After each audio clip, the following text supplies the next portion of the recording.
Hi, it's me again with CorelDraw tips and tricks. Somebody sent me these two clip arts or bitmaps of some sort. And you can see they want to put a boundary around it to cut them out. Now, I don't know if they're vinyl or printing or what they're doing, evidently not engraving. So for the one I'm doing it for, I made this one real small. And if we check off, I made my nudge factor 3 inches. I'm going to hit the plus key on the keyboard. I'm going to make a couple of copies of this guy. Now we need to trace one of them. Matter of fact, I'm going to take this one away. I'm going to trace this one. Trace bitmap, outline trace, clip art. You can't put a boundary around an item that's a square box, basically. So we need, and I'm actually going to group it by color. It's going to take just a second. It's almost halfway there.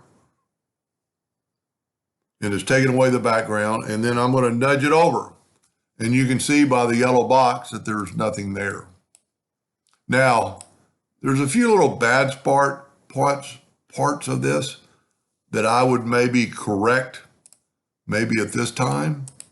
So what we're going to have to do, we're going to go to object or group and ungroup it. Because that might be a whisker, but I don't think it is. And it's going to mess with I'm going to have to ungroup it again. Sometimes if you're not on the item.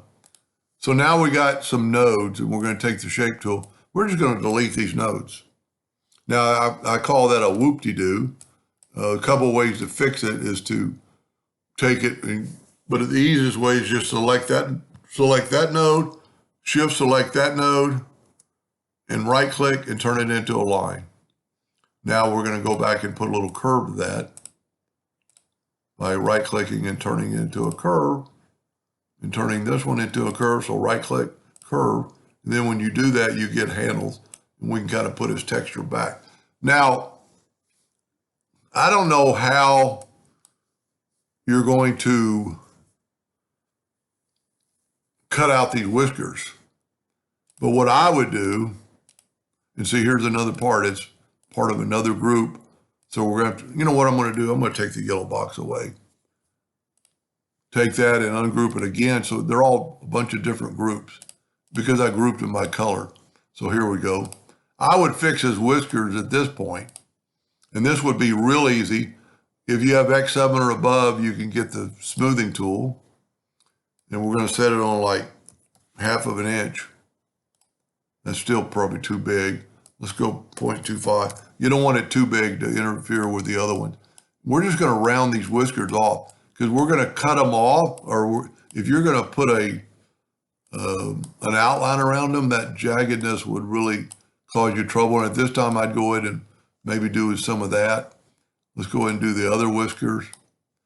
You know, this actually has some gray matter. I'd actually maybe delete it. Unless you want it, and then just leave it there, go back to the smoothing tool. Now, if you don't have X7 or above, you could do this just with the shape tool. So we'll grab the shape tool and just go through and maybe try to delete a bunch of nodes. See, that worked pretty well. That didn't work so well. So we're going to save that. We're going to delete this one. Maybe delete that one. The other ones don't look too bad. Whoop. Just delete some inner nodes. They shouldn't really affect it. And for the one I'm doing it for, you could go through and clean up some things. But now it's time to put a boundary around it. I'm going to move these out of the way. A couple of ways you could do it. The boundary tool is open. So we could put a boundary around it. Move it over and there's your boundary. And this is, I don't know how much detail she wants to cut out of her item. Now, there's a bad spot. So what I would do now is take your smoothing tool again and smooth out this outline. I'm going to make it a little bit bigger now. I'm going to make it that 1/2 inch. The bigger the nib size, the faster it's going to work. You've got to be checked on it. You've got to have it. So we're going to take out all this roughness because I'm not going to go by the whiskers.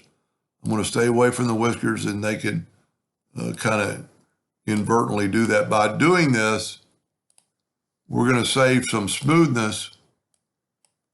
And you could do the same thing with the shape tool, just get rid of some node. I don't think it's going to take away, and you could do this after the fact, but I think it's better to do it now. Because you don't want, I wouldn't think you'd want all these little bitty, basically tears. So I'm staying on it pretty much longer than I normally do, but you can just kind of go over the whole thing. Because then what we're going to do, we're going to go over a little bit more, just real fast. And because I've nudged the whole way, I'm going to go ahead and smart fill this in and put it in front of our other original one. Select them both and go intersect. And now we have a bunny rabbit that is a lot smoother detail. You can see that versus this. You know, it's got some bad spots. So you've taken away all those bad spots. So there's your item. Here's your, basically your cut line. We're going to move our cut line out of the way and make it red for a cut line. Now, if you don't want it right on top of it, and this is the smooth out version, we could take the whole thing and go up to effects and contour, and you could contour it to the outside with rounded corners, 0.02. And you could do that. You know, it's not gonna, that almost might be the only way to do it with the whiskers. 0.1, you know, that doesn't look too bad, you know. So if we took that and went to break the contour apart and take that outer contour, that's what it's going to look like for a cutout. I don't know what she's doing, but you could also, you know, contour like 0.01, break the contour apart, grab the interior contour. That's our little one. This is our bigger one. That's just a little bitty minute. Move it over, and that's just going to cut it out and leave a little bit of whiskers and a little bit of white, you know, background. So it all depends on what you want to do. Now, I'm going to throw this out here just in case they wanted to cut it out and print it. You could, let's say it's Easter. Well, I'm not going to use Easter color. Let's just use purple and put it in front, go up to object, order, back a page, and then your cutout is going to have some color.